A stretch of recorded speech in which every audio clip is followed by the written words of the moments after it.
Can you tell me your name and where you're from? I'm Lacey Jones. I'm originally from San Antonio, Texas, moved to Arizona, now I'm in LA. And what got you started in poker?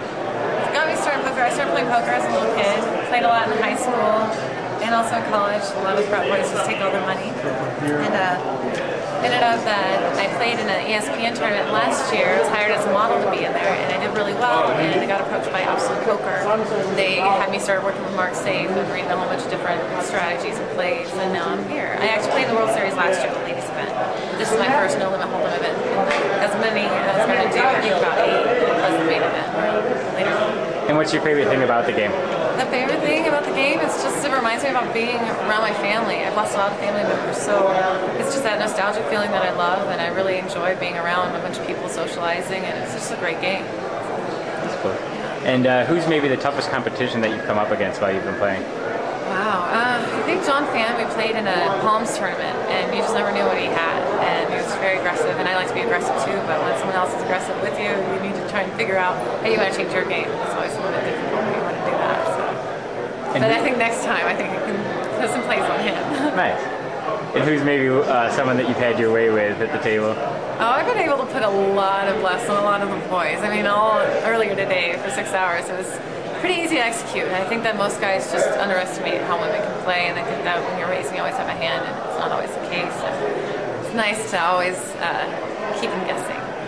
And do you use your sex appeal, do you think, to your advantage at the table? Always. Always.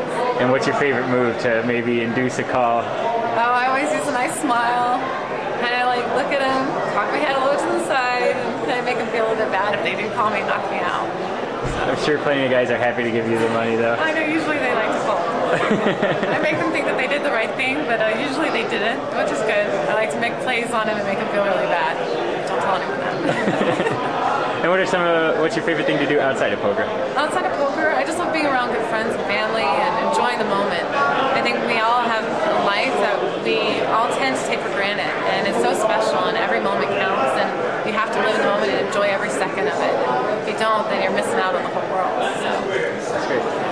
And you're also a model and into fashion. A lot of poker players struggle with their fashion. What is some tip that you could tell some of the poker players out there? Wear some deodorant, take a shower, haircut every now and then is nice, and you don't have to, I mean, you can be comfortable. I'm in a little jumpsuit right now and jeans and little kicks.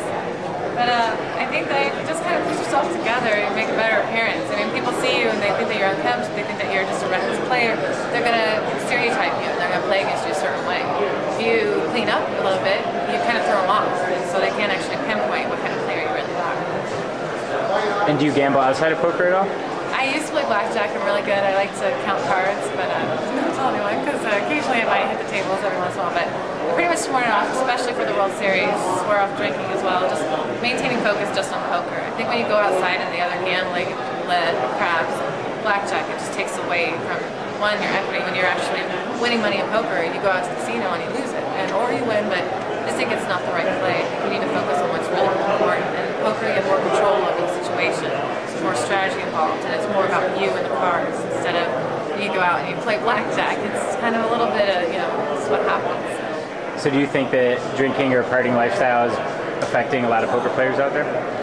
I would say yes, just because some of these guys, they're staying out till 3, 4 in the morning, and then they go play a tournament at noon, and they've been drinking all night. I mean, maybe that's better for them, because that way they zone out and they're not so focused and it's harder to read them. But I just think that whenever you're doing so much to your body that your mind's not going to be working as well as it should be. And I feel like if you're not drinking, you're taking care of yourself, exercising, being healthy, and mentally just staying focused, then you're going to be a better player and you're going to have a sharper edge over everyone else. And what's something about you that might surprise people that just see you as a model and poker player?